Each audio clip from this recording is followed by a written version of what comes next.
Welcome to Urban Legends Uncovered, your spine-tingling journey through the world of urban legends and spooky lore.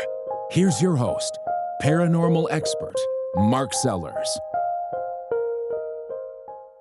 Welcome back to Urban Legends Uncovered, the podcast that dares to stare into the foggy corners of our collective memory, where folklore, fear, and fact blend into something much stranger.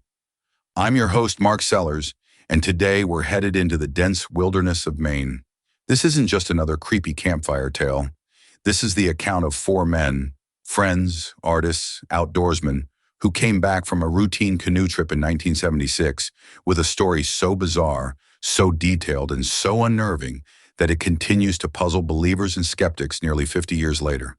This is the story of the Allagash Abductions, northern Maine, the Allagash Wilderness Waterway, thick forests, glassy lakes, and a kind of silence you don't find many places anymore. It's a protected area stretching over 90 miles, with limited access and even fewer signs of civilization. This is true unspoiled wilderness. In August of 1976, four college buddies set out for a 2-week canoe trip through the area. Jack and Jim Weiner, identical twins, were joined by their friends Charlie Foltz and Chuck Rack. They were all in their early 20s, studying art at the Massachusetts College of Art and Design, and looking for some peace, inspiration, and adventure. These guys weren't fringe conspiracy theorists. They were intelligent, grounded, and experienced in the outdoors. According to all accounts, they were well prepared. The plan was to paddle, fish, sketch, and soak in nature. But on the second night of their trip, that plan began to unravel. Camped near Mudbrook, the group was relaxing by the fire when they noticed something strange in the night sky. A bright, pulsating orb hovering over the trees. It was white, maybe bluish. But what stood out most was its brightness and its silence. The object didn't behave like a star or a plane. It hovered, then shot away faster than anything they'd ever seen.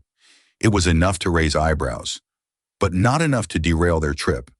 They chalked it up to some sort of military aircraft, something explainable, or so they thought.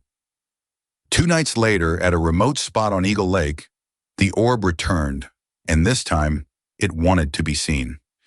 It was the evening of August 20th. The men had just set up camp and decided to do some night fishing. They built a large bonfire on shore, a beacon, they said, so they could find their way back in the dark. Then they paddled their canoe out onto the still black water. Suddenly, Chuck spotted it again, that same orb, but now larger, lower, and watching them. It glowed with pulsing red, green, and yellow lights. It wasn't just hovering anymore. It was moving, and fast. The group panicked. Charlie signaled toward it with a flashlight, using an SOS pattern. That's when the craft began gliding toward them, soundless and eerily smooth. And then, nothing. The next thing they knew, they were on the shore. Disoriented, confused. The massive bonfire they had built, designed to burn for hours, was embers. They had no memory of returning. But several hours had passed. No one spoke. They just knew. Something was wrong. The rest of the trip passed without incident, but a silent dread hung over the group. They didn't talk about what had happened, not right away. When they returned home, life went on. Sort of. It wasn't until more than a decade later, 1988, that the memories came flooding back. Jack and Jim Weiner began having recurring nightmares. Strange lights, exam rooms, non-human figures, tall, gray-skinned, with large insect-like eyes. They dreamed of being paralyzed, of being examined, of lying on cold metal tables while beings poked, scraped, and inserted instruments into their bodies. They weren't just dreams. They were more vivid, more visceral. They felt real. Seeking answers, the men turned to a respected UFO investigator, Raymond Fowler. Fowler had worked on numerous abduction cases and was known for his methodical approach. Under his guidance, each of the four friends underwent separate sessions of hypnotic regression. The results? Chillingly consistent. Each man described being taken aboard a spacecraft. They said the canoe was engulfed in a beam of light. They were floated, yes, floated into the air and through the hull of a craft. Inside, they were stripped, examined, and studied like lab animals. Jim Weiner even described one alien painfully inserting a needle into the base of his skull, only for another being to touch his head and erase the pain. The beings communicated telepathically, they claimed. There was no speech, just thoughts. The most unsettling part? None of their accounts contradicted the others. These sessions weren't done together. They didn't share stories beforehand, yet their descriptions aligned with eerie precision. And then came the polygraphs. Passed. The story attracted the attention of Dr. John Mack, a Harvard psychiatrist who had risked his career studying the alien abduction phenomenon. Mack believed something real had happened, whether it was physical or psychological. His conclusion: these men weren't lying. Something had affected them deeply, leaving lasting psychological scars. Skeptics were quick to point out the dangers of hypnosis, that it could lead to false memories, especially in subjects who may be suggestible, that the power of group reinforcement could explain the consistency, that media exposure, especially in the 70s and 80s, may have planted seeds that blossomed into vivid recollections.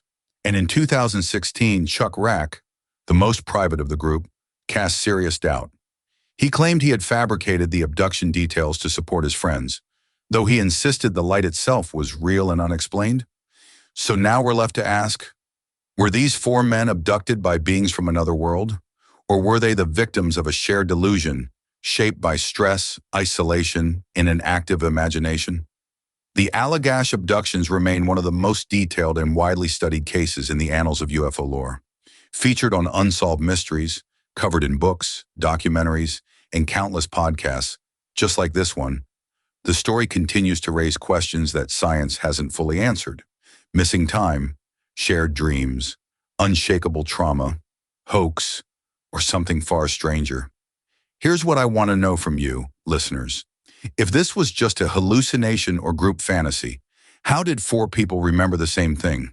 Can hypnosis really unlock repressed memories? Or is it more of a dangerous suggestion engine? And if the Allagash men really did see what they say they saw, why them? Why there? Let us know your thoughts. Message us on Instagram, shoot us an email, or leave a voice note. The woods may be quiet, but your voice helps us keep the conversation going. That's it for this episode of Urban Legends Uncovered. Next week, we explore the legend of the Van Meter visitor, a winged, glowing creature that terrorized an Iowa town in 1903 and then vanished forever. If you enjoy these deep dives into the uncanny, hit that subscribe button, leave us a review, and share this episode with someone who believes or someone who really doesn't. Until next time, I'm Mark Sellers. Stay curious, stay skeptical, and stay away from strange lights in the sky. You've been listening to Urban Legends Uncovered. If you enjoyed this podcast, please click the subscribe button to get alerted when we drop a new episode. And make sure to visit us at www.urbanlegendsuncovered.com. We'll see you next time.